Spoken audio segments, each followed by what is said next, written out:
Good evening. We live in a world of what's called technical accounting. Technical accounting means that clever accountants can manipulate money to make it say anything you want. Now, I come from a background of bookkeeping where all the money you get goes into one pot, and from that same pot you pay everything you owe.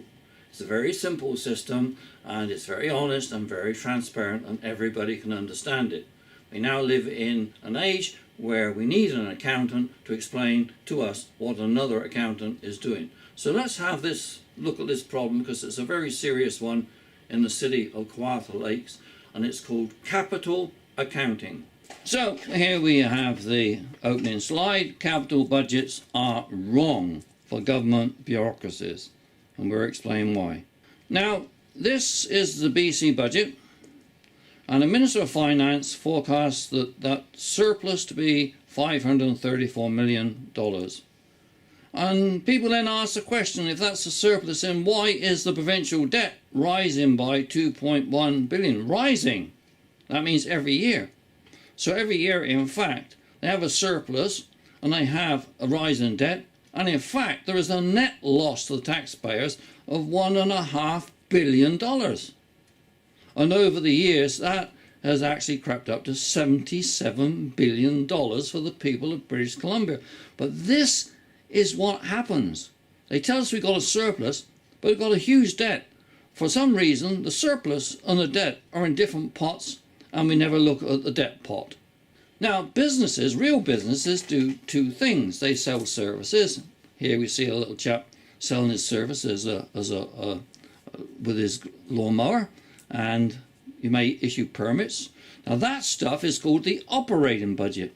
Now, when you start to build a bridge or something big like that, then that is called a capital budget. And these are the two budgets which the City of Kawartha Lakes and other governments play around with. Now, this is the real world model of what happens.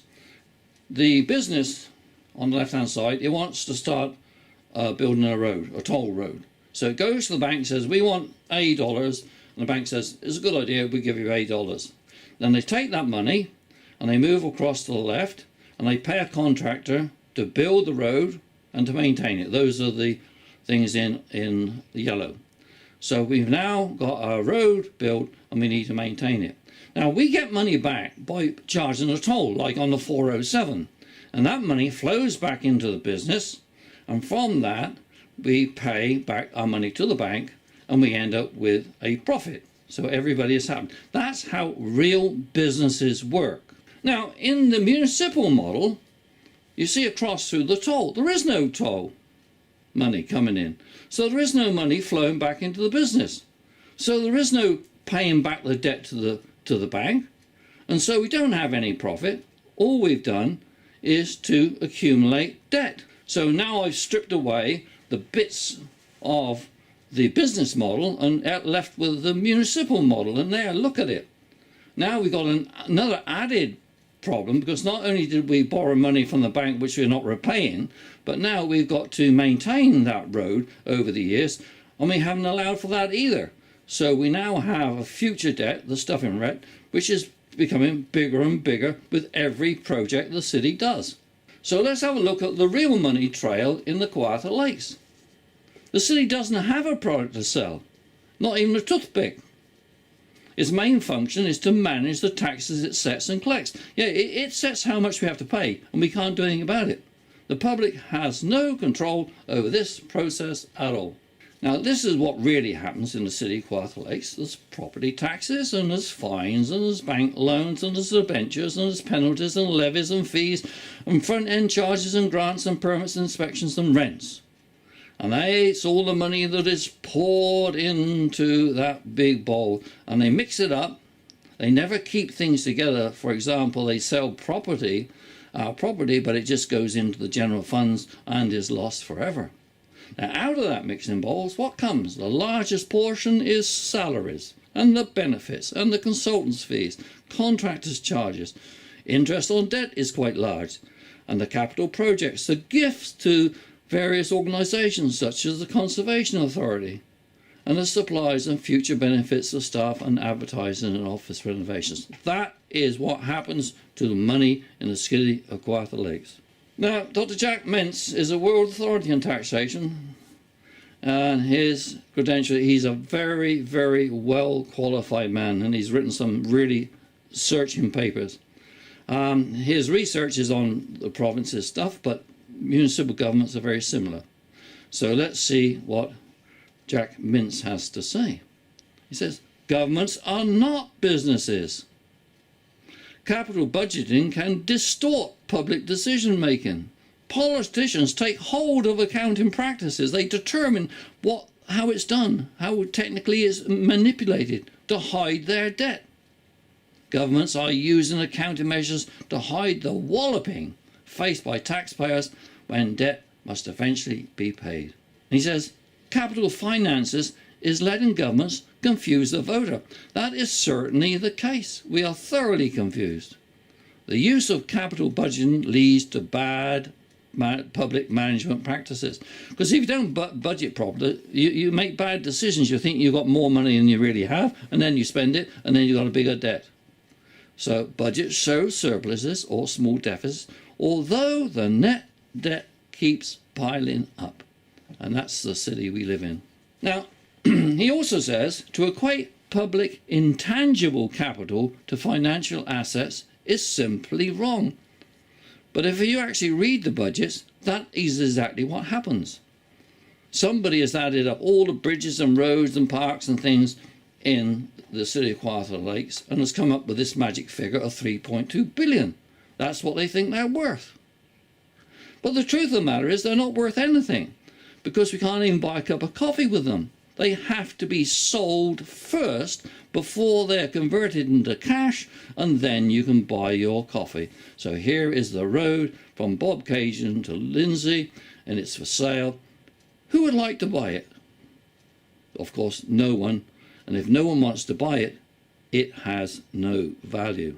So the city uses replacement value of the infrastructure, such as the arenas, the community halls, parks and roads, as real money. And it's not. Now look at this entry in the budget, and this is really staggering. Now this is, you may not be able to read it very well, so I'll point this one out for you. Here are some assets: hoists, ice plants, pools, and assets with unknown data. That worries me. But this stuff with the unknown data has a useful life of 46 years. And we say, well, what's it worth? Well, the valuation method is user defined. So they made up their own way of valuing it. And it's about $5.5 million.